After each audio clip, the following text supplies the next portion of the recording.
Imagine living your life after 50 and feeling energized and excited about your future. Welcome to the Women in the Middle podcast, the podcast for women who are ready to figure out what they want and create the life they deserve. Here's your host and master certified life coach, Susie Rosenstein.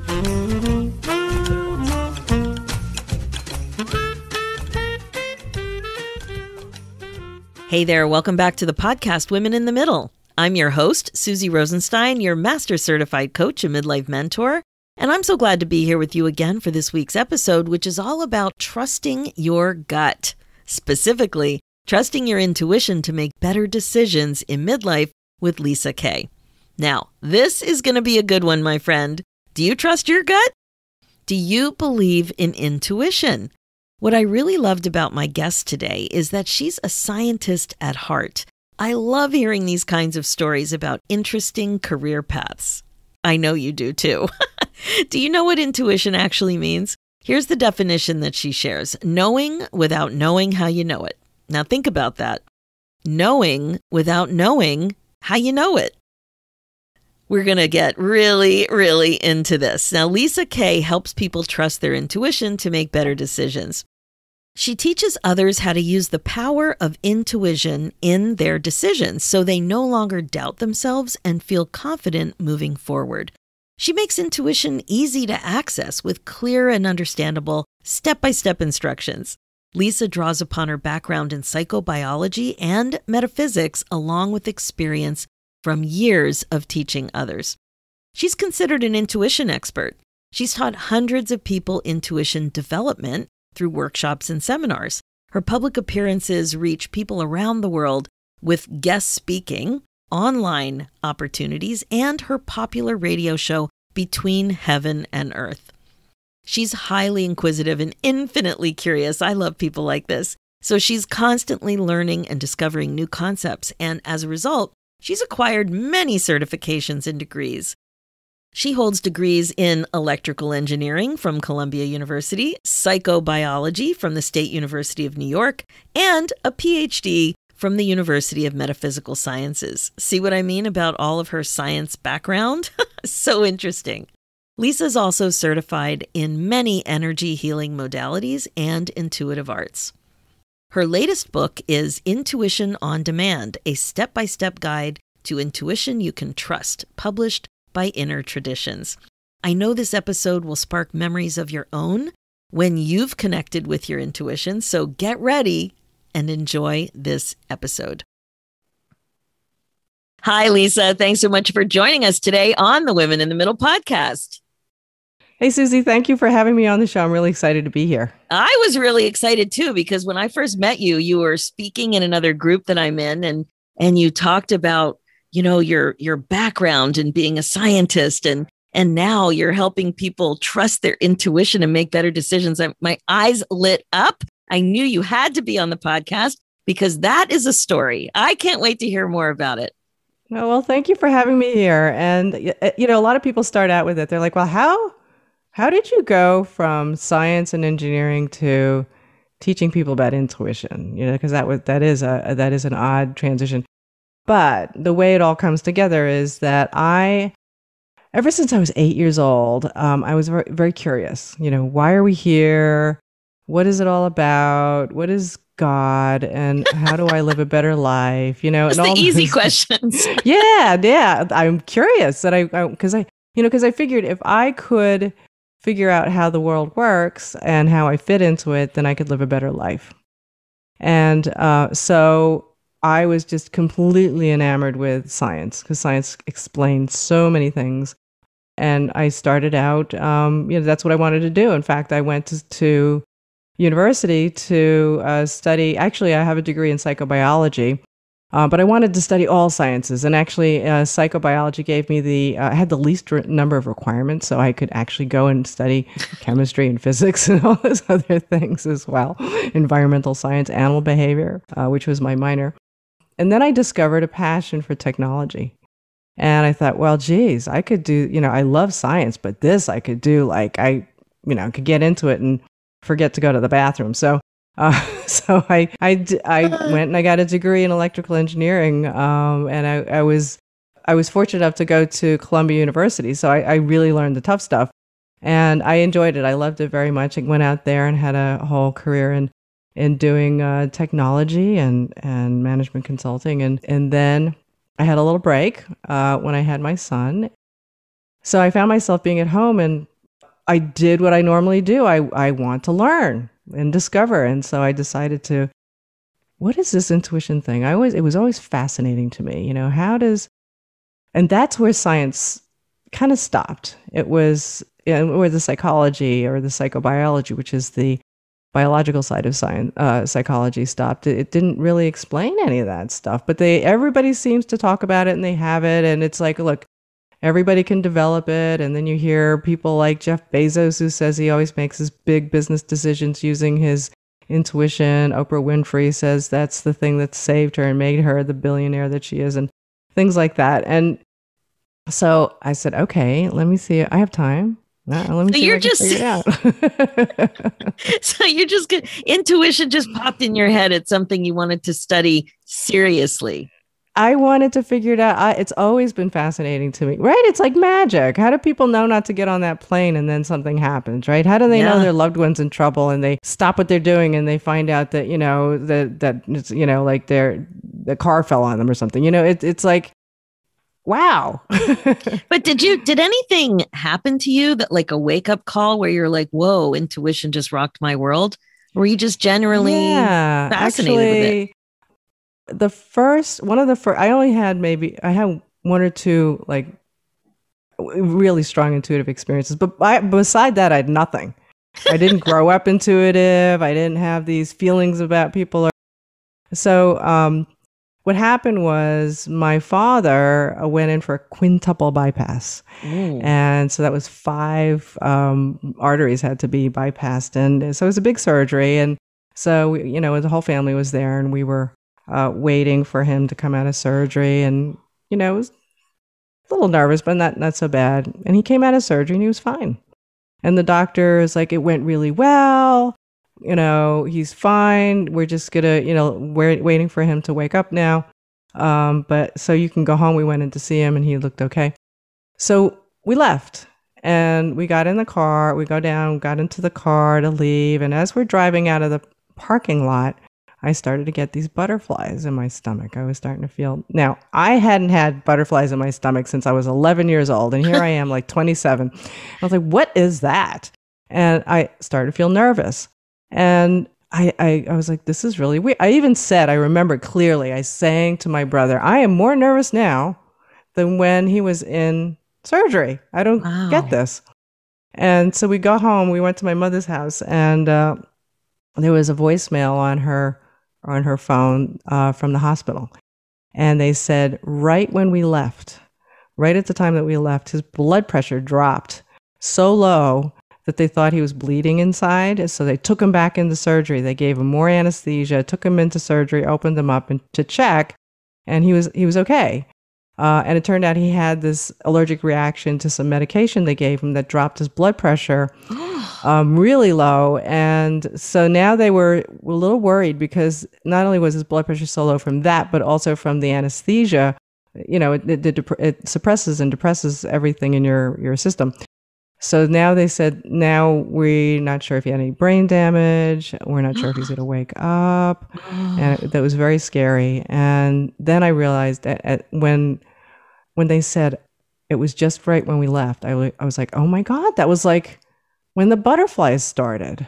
Wow. That was like a little freaky.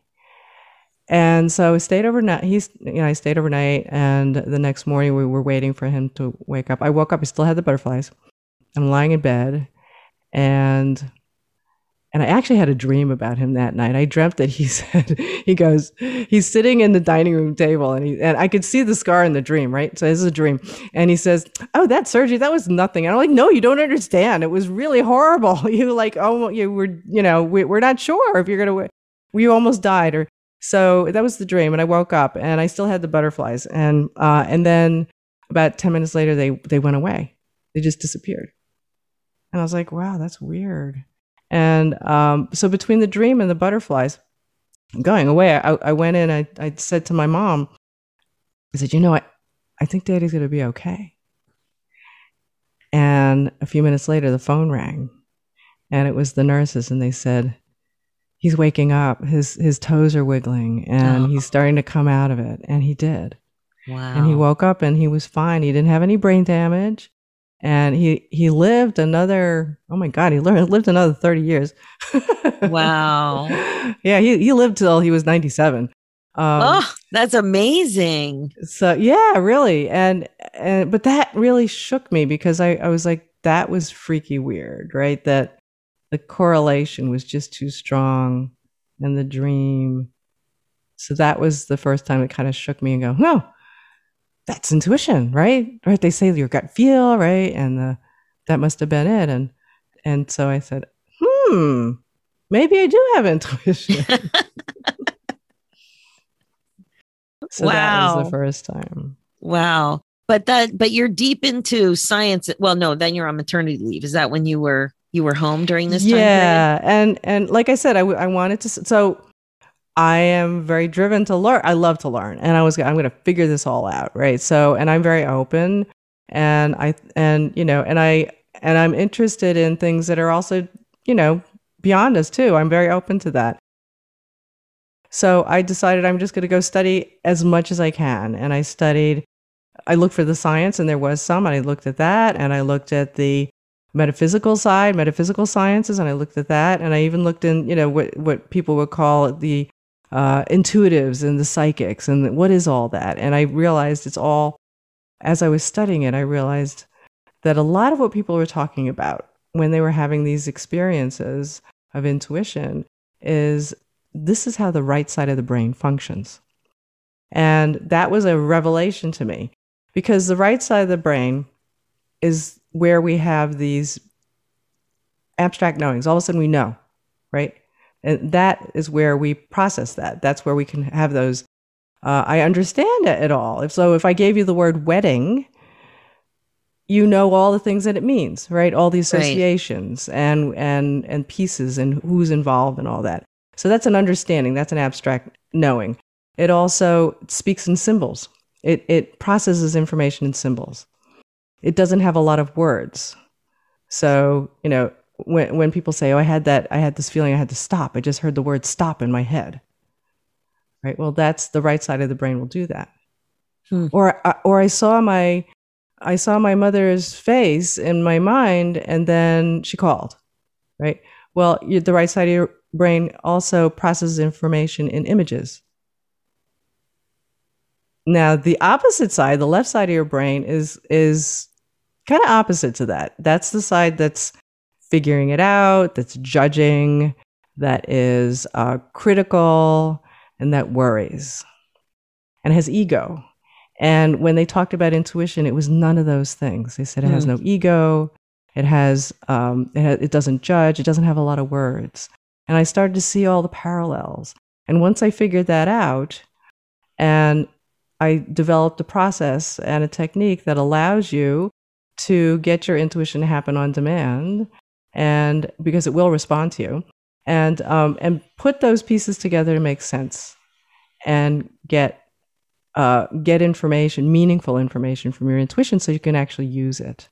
Now, were you thinking once in a while? And now, when you were figuring all this out and light bulbs starting to go off, were you thinking that you would be making a career out of it? No, I was just like, oh, this is like so cool, and this is really, really interesting, and this is fascinating. And when I started to use it myself, I started to see results, and I would share it with other people, and they would get results, and just anecdotally. And then one day it saved my life, and I thought, oh my gosh, this is something. If I can do this, if I could learn how to be more intuitive, and if I can learn how to use it to the point where when I need to draw on it, those miracle messages that people get from intuition, that I made that happen at will, I have to share this with other people so that they can do it themselves. That's a big breakthrough thought. Now, don't worry, we're going to get back to how it saved your life, but that is a really huge breakthrough thought, because culturally speaking, that's where things tend to get a little bit woo. And one of the reasons Yes. I had mentioned to you that I really was attracted to your message and your work was because you did have a science background, and not there's nothing wrong with woo, but I just know my personal comfort level, and I dabble and I'm curious, but I'm not going to dive all the way in. So a lot of times when we think about intuition, it goes right away into the deep woo. I don't even know if I'm using the word woo right, No, but it gets very psychic and very, and a lot of people feel embarrassed for even being curious about it. And so, so here you are, Miss Science Queen, and you're all of a sudden starting to be really fascinated, and you're putting some stuff together, and you're even looking for how it's related to science, and is there some science behind all of it? And then you started to really manage it and understand a process and how you can use it. Now, the part of this that I really like to spotlight is that you didn't know what you were going to do with this knowledge. You just knew that you were following your own gut to learn more. Right. And I wanted to, I think my whole life, I always wanted to, what is my purpose? What am I meant to do? I know what my passions are. And one of the things I've learned is that passions could be many things. I mean, it's not like, or even your life purpose could be many things. And you have phases in your life. So I'm 6 decades old now. So I've been through a lot of phases, and obviously, went through science and engineering and now this. And I always had a desire to be able to pull everything that I have done into one thing and then enjoy it. And I have done that. So I love science. I still do the science. I still think about it, still look at it, still do, research and, out there in the scientific world. And I also, in terms of, seeing how this applies to us as people, self-help. And I'm interested in things that are transcendental or beyond us, like intuition. And I get to do that and all the things that I studied there. I love technology. So I get to teach people online, which is all technology. And I absolutely adore that and love that. So now I get to do it all. But it didn't come from a formula of, okay, this, if I have to do all the charts for what my personality was and how does that match up with all the job listings out in Google and which one should I pick? It came more from within. Yeah, I love that. And one of the exercises I take my clients through has them going back to moments of joy in childhood. A lot of times when we think about our childhood or our life, it's defined more by traumatic events or things that were really difficult or challenging. But when you're just looking for moments of joy and you come up with, a whole series of these sometimes seemingly insignificant moments, I always refer to how I fell in love with making mud pies when I was 7. And what was so interesting about the mud pies? Was it tactile? Was it that I was outside in a little fort? To really think about what made that so joyful, and how I fell in love with my first tape recorder when I was 9. Well, why did I love tape recorder? Well, I love voice and I love radio and I love recording. Mind you, I was recording farts back then. Yeah, that's okay. I mean, who wasn't really when you were a kid? Yeah, hilarious. But I love what you're saying.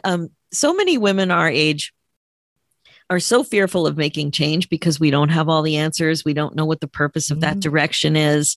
So just this confidence you had to just lean into your curiosity, that just makes me giddy. I just love that you were able to do it. I'm so proud of you for being able to do it, thank you. And just like leaning into that and being curious about where it was going to take you. Amazing. Well, I think there are two things that I have. One is I have a belief that there's something bigger than me, and that there is, whatever that is, gives me purpose, right? So maybe that's my soul, right? And maybe the soul lives within my heart or lives inside me. That expresses itself through intuition that says, "Oh, try this. Oh, do that." Or you feel drawn to something. It's like, and like you said, I found the same thing with a lot of people, is that we're always drawn to things that we love, even when we're children. Here's an example. My son has always known he wants to be an architect.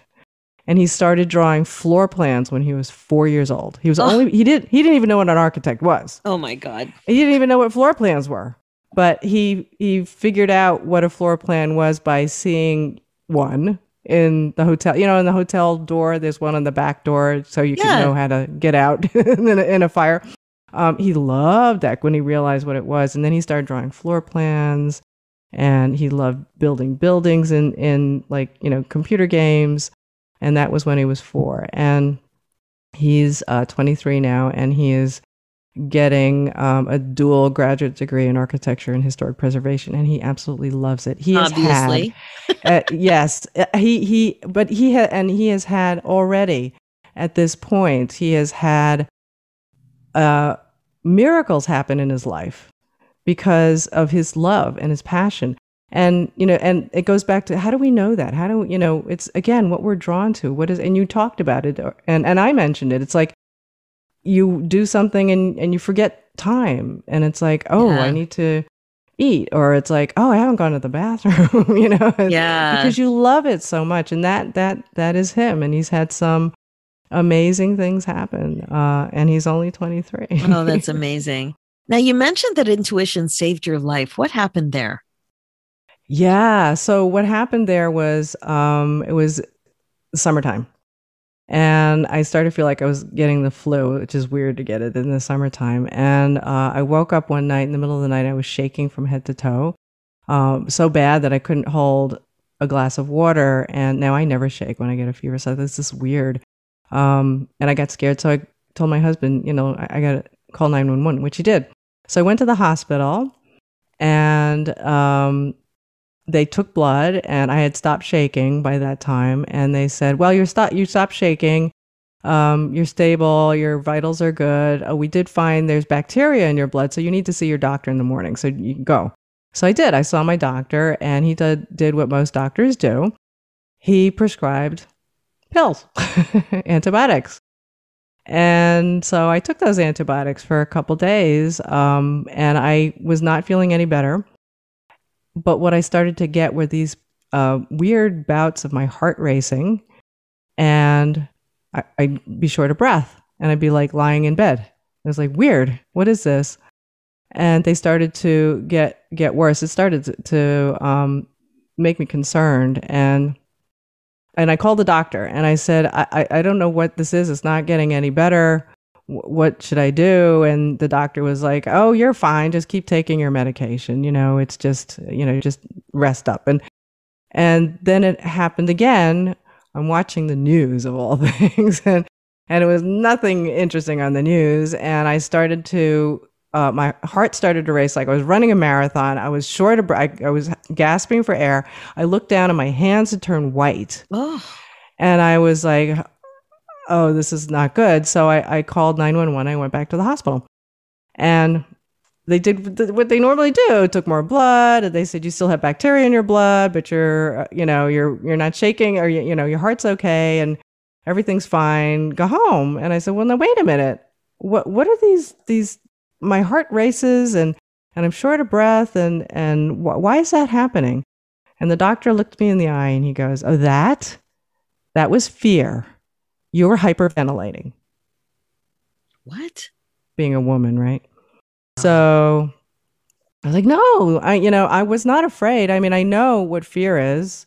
And I was just watching the news. I was watching TV, and I said, there's no reason why I should be afraid. And there's something wrong. I don't think, I think we should do something else. And he said, no, just go home. You know, you're fine. Mm-hmm. So he sent me home again.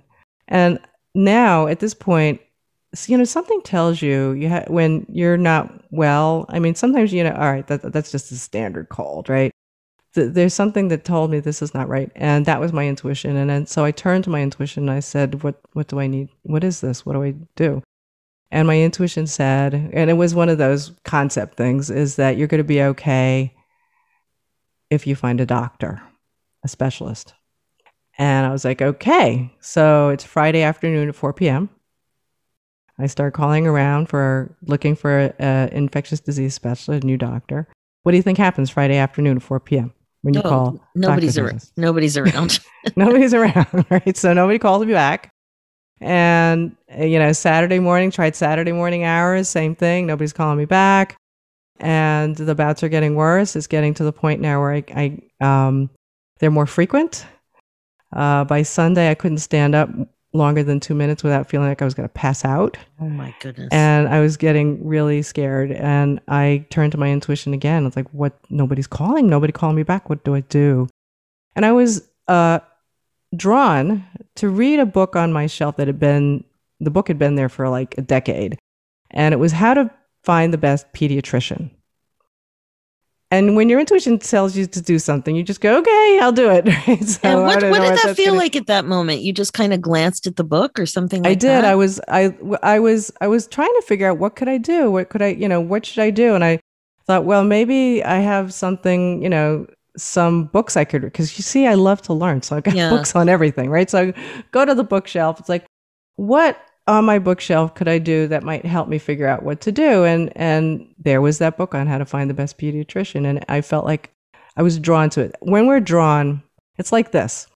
So I tell my students, like, if you were scanning the internet, or I used to say magazines, right? Because we're all old enough. We know magazines.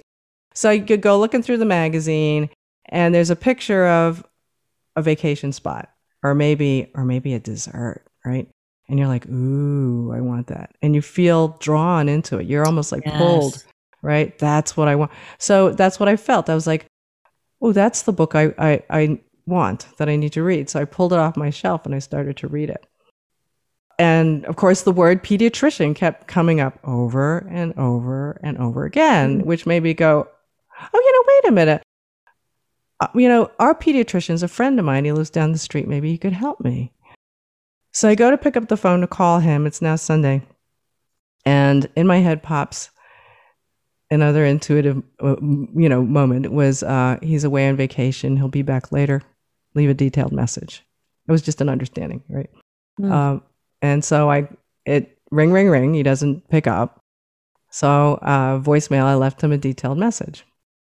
6 p.m. he calls me back and he said, I was away on vacation. I just got your message. And so I called you right away. I know what you need to do. You need to see an infectious disease specialist, and I know one who will see you right away. And I highly suggest you see him tomorrow. Don't wait. So I called the doctor up and he did see me. He saw me that day. I took more blood and tests, and he called me back and he said, you still have bacteria in your blood, but we have more information. You have a heart infection. And he put me in the hospital. And he gave me intravenous antibiotics for 6 weeks. So what was happening was because I had a heart infection, I was starting to go into sepsis, which is not a good thing. And people who have endocarditis often die very quickly because it's doctors don't realize it and they go down very fast. So that's what happened. And my intuition told me exactly what to do and who to talk to and not to listen to those doctors and find another one. And if I hadn't done that, I don't know if I'd be here today. Wow. I love that you took the time to explain what being drawn to means. Because right away I started to think about that. What am I drawn to? It. And that's one of the big things I learned in discovering what intuition is. You see, people who are highly intuitive already, ever since they're young, it's like they were born knowing, right? That's actually a John Holland thing, born knowing. But for those of us who have to learn from scratch, it's like, what is it? When you say, "Oh, I just felt it," well, what did it feel like? How do you know? Well, I just knew. Well, how do you know? Does it talk to you? And people think it's like the movies. Like I get this download of information from, like an encyclopedia, or it's like a movie with all the, and it's 99% of the time, it's not like that. And that's what I discovered. And I discovered that we all experience intuition all the time. We just don't realize. We either miss it, we ignore it, or we don't even know that it's there, but these things are telling us things. Or we talk ourselves out of them too. Or we do. I remember thankfully nothing happened, but I remember being very afraid of something that was going on in a line getting ready to board a plane. There was just something that somebody was doing that made me very uncomfortable. I don't even remember the details, but I got very panicky. And I thought to myself, is this just me being panicky, or am I really picking up on something? And I didn't know what to do with it, but I knew that it was very easy for me to talk myself out of it.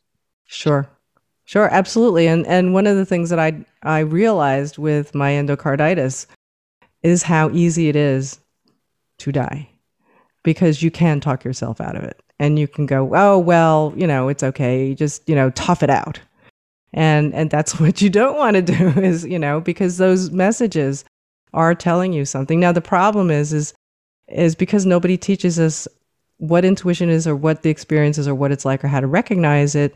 We get confused because we think,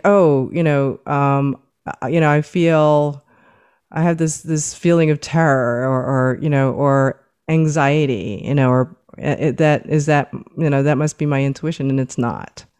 And that's what made the science make it so clear to me, is that panic and the, oh my God, terrible thing is going to happen, you better watch out. That's all on the left side of your brain.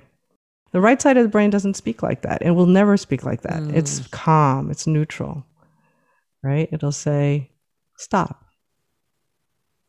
Oh, that's so interesting. Now, in that particular situation, nothing weird happened on the plane. It was just me being weird.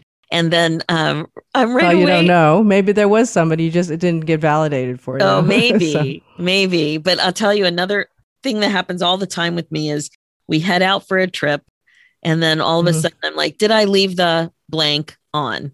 Right. And so that's happened so many times where we've had to turn around and go back and check. So because I don't trust myself with that sort of thing anymore, now I have a whole checklist of, and now everybody's responsible for checking things before I leave. Right. But yeah, I could definitely see myself talking myself out. So you're saying if it's too much narrative going on in your head about whatever the thing is, that's different than just a knowing. Yes. Mm-hmm. It's because knowings are, well, I go back to that word wedding, right? So this is, in psychology, it's a Gestalt understanding. It's a holistic, you understand the whole thing. It's if I were to say to you, college experience, there's a lot in there for college experience, right? Totally, and if you've been to college, right? And so there's an abstract understanding of what college experience means. There's a lot of things there. And we just know that because it's something that we have experienced ourselves, or we've heard about, and it's sort of just all kind of clumped in there. And now we have that understanding. Now, those understandings can come to us as an intuition where we don't know where it came from. And that's the definition of intuition, is knowing without knowing how you know it. So that's the definition. Yeah. Knowing without knowing how you know it. Right. So it's not figuring it out. It's not deduction. It's and I'll give you another example. And, and one of the things with intuition that's important, I think, if you want to start learning what your intuition is, there are two things. You can go back and think of a time when you had what you thought was an intuitive experience, and you're able to validate that it was right, or maybe, that it was right. So, because sometimes we listen and we saved ourselves, or we didn't listen and we should have listened, right? So he's like, that was my intuition. So that's the first step to getting to know your own intuition a little bit better, is knowing that story, writing it down, and trying to remember exactly how it came to you.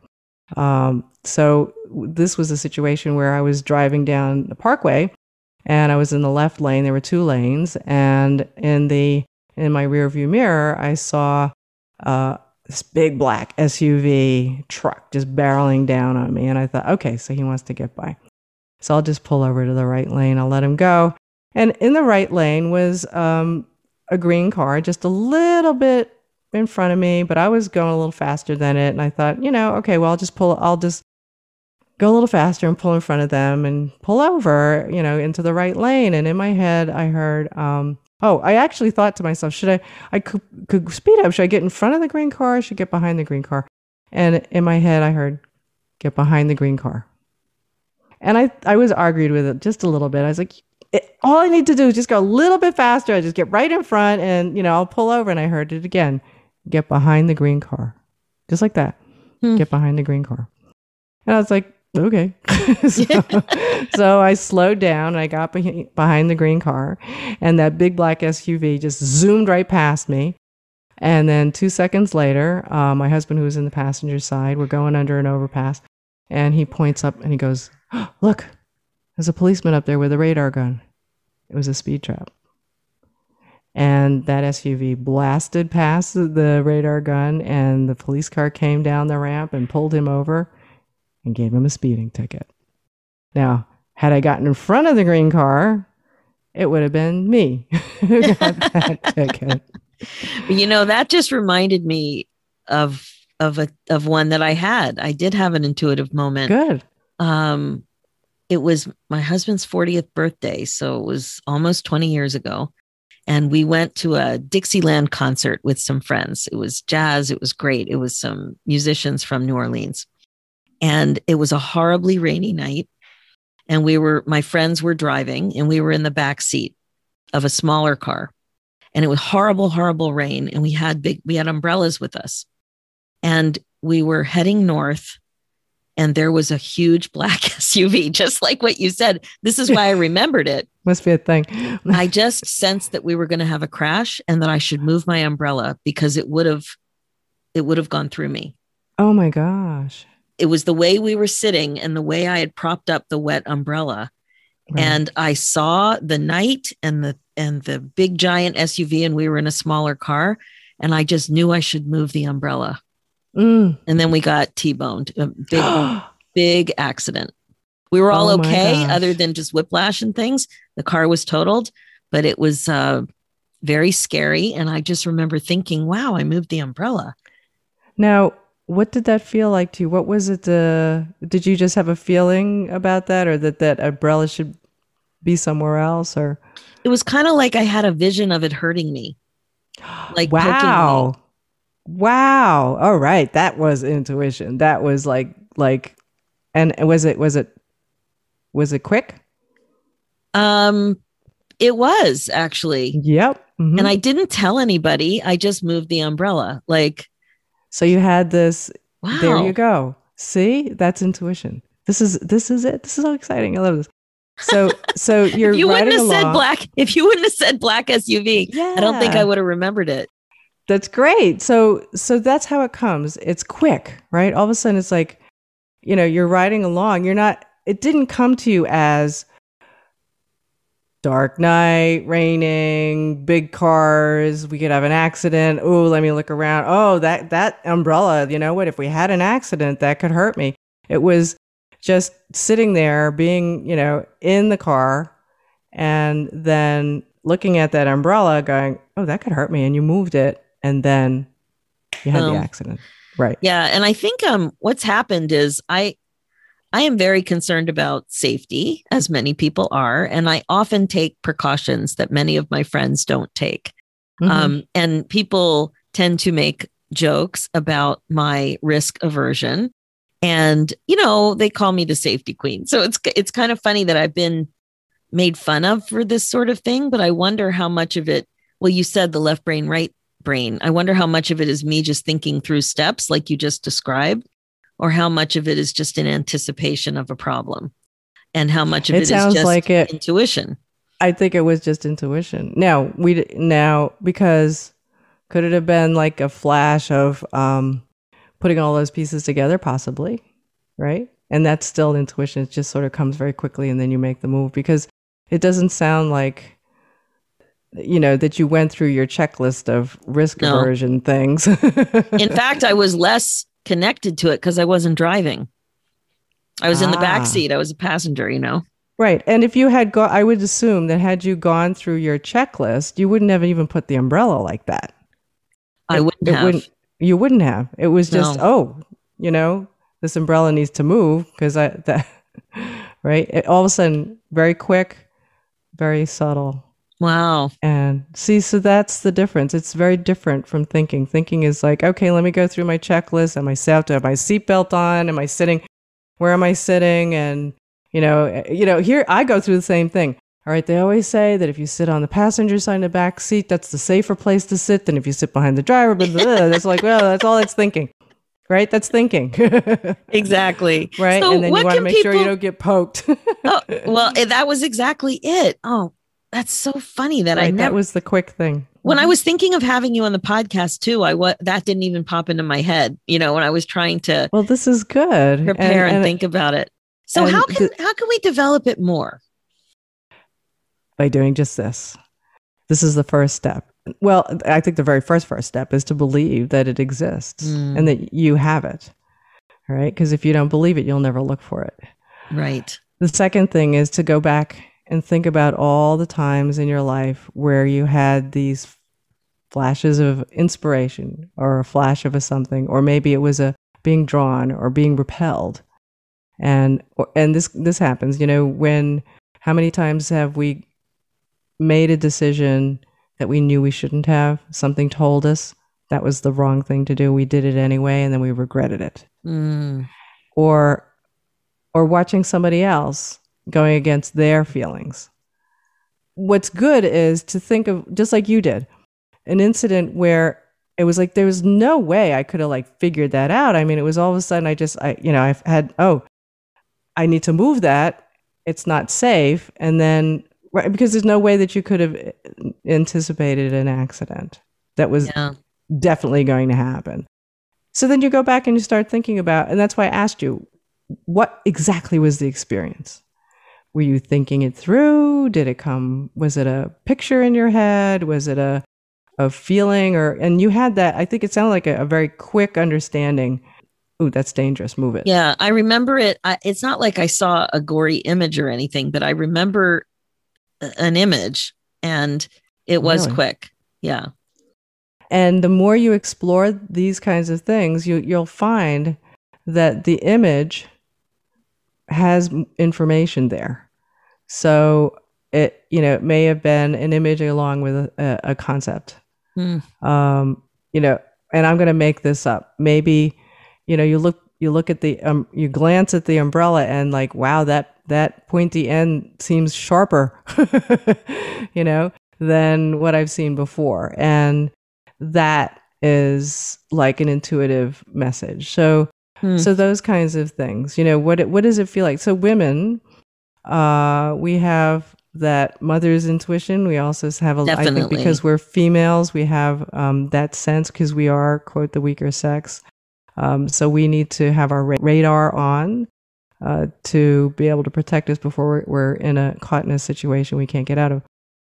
So we have those feelings, we have sometimes you feel, I know, this is one I couldn't validate, but I remember I was in a meeting with a few people in an office, and we were meeting with this vendor for the first time. And I've had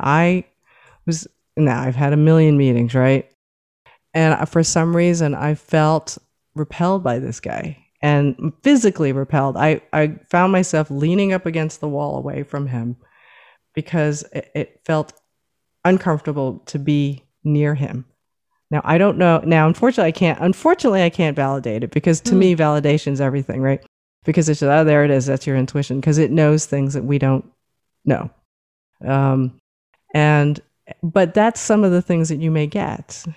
There's something that's, or you're all of a sudden okay. So the opposite of feeling uncomfortable or being repelled is the feeling of expansion, a feeling of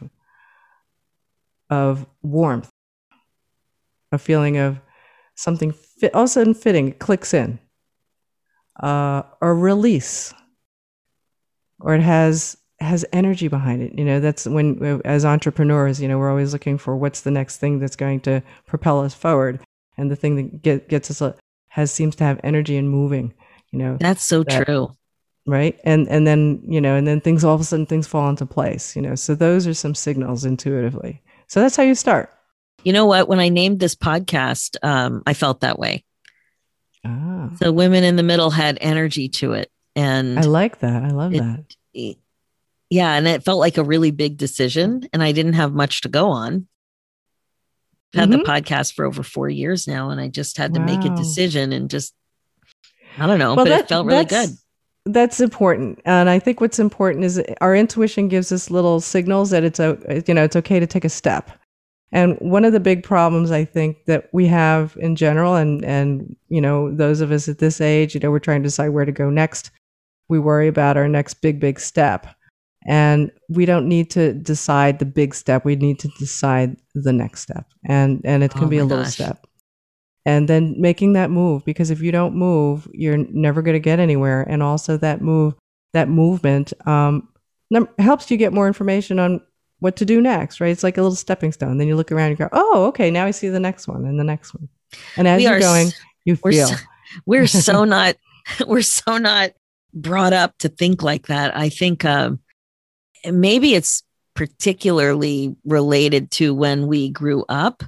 When I'm just thinking about career, for example, a lot of women our age are looking at career change and everything is just so scary if you're not doing it the way that we were brought up to do it, which seniority and longevity in a career were gold standard. Like if you could get that, you were set, and now it's just so, I find it so challenging with my clients who want to do something else. They have a knowing that they're meant for more, but there's just so much fear and so much apprehension about making a decision where they don't have it all figured out just yet.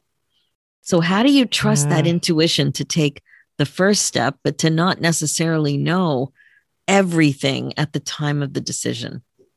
Well, I think what's important to understand is when you're going to do something new and different, that you're never going to know, right? I mean, how did Jeff Bezos make Amazon?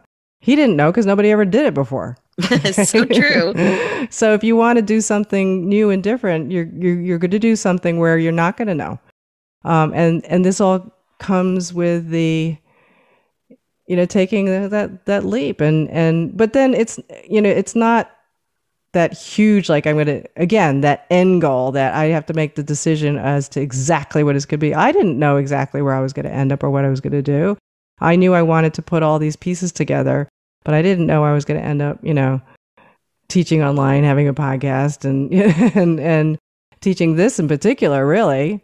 That was the last thing I would have thought of. But you take a step and you see where it leads you next. And I think and intuition is all about the trust. And how do we build that trust? Well, when you give your intuition value and you try to use it on small things, and you start to see, oh, there is something to it and it works for me, then you can start to use it more on bigger things. And it's the same thing when you're making a decision about what my career should be, what I should do, what should I do next? Try something.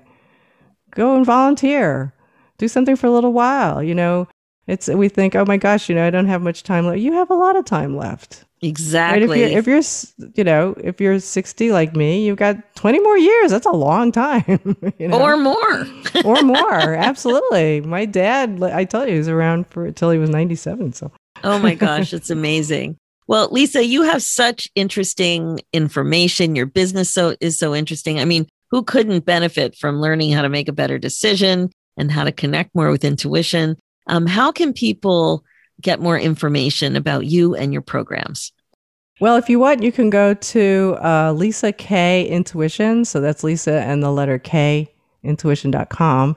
And I have a little guide on how to access your intuition to make better decisions. So it's like a little introduction, and you can go there and get that for free.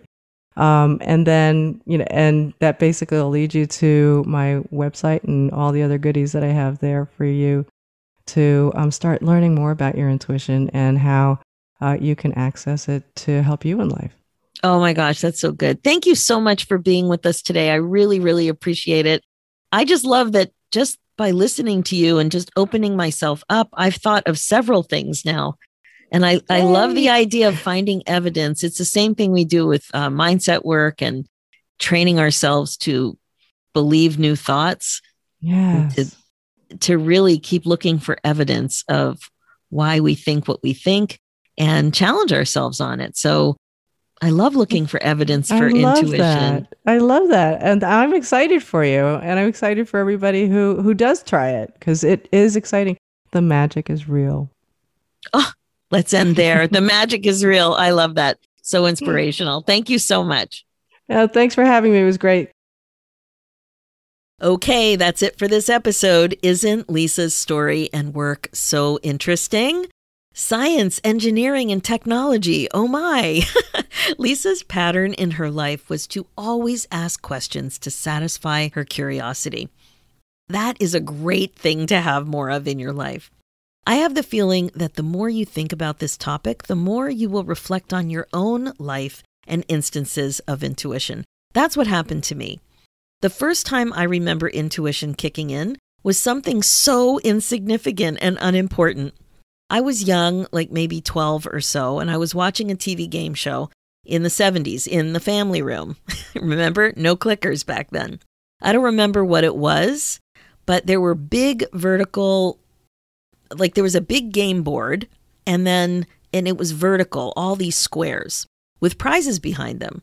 And during a commercial break, and remember, no fast forwarding through those commercials back then either, I saw a big flash of an image in my mind of the number 29.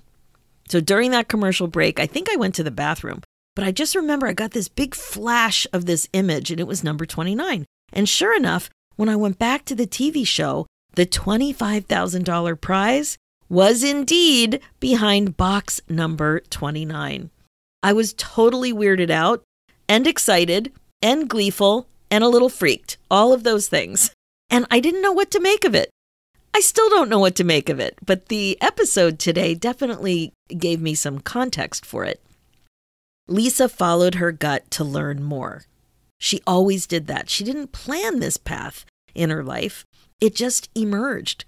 She knew what her passions were, but she wanted to find out her life's purpose. She always had a desire to pull everything she loved into one thing, and that's what she's done with the topic of intuition. If you ask me, it's a perfect midlife pursuit. Make sure to send me an email with some of the memories that you have about your own experiences with intuition. I really believe that you'll start to remember a few things once you give yourself a chance to really think this through. All right. As you know, my focus as a midlife coach is to help you waste less time spinning and feeling stuck about all kinds of things: aging, empty nest, relationships, your career, and even about learning how to finally put yourself first. It's time to get excited about your life again, my friend.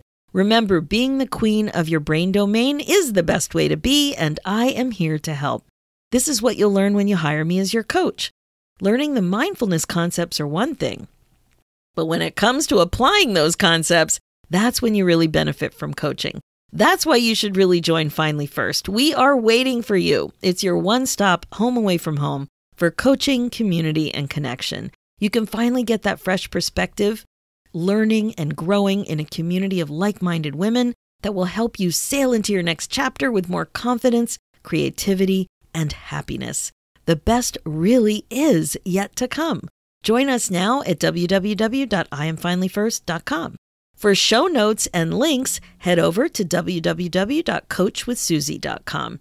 And if you need a great gift for your friend's 50th birthday, grab a copy of my new book, 50 Ways to Celebrate Life After 50. Check out Amazon or your favorite online bookseller.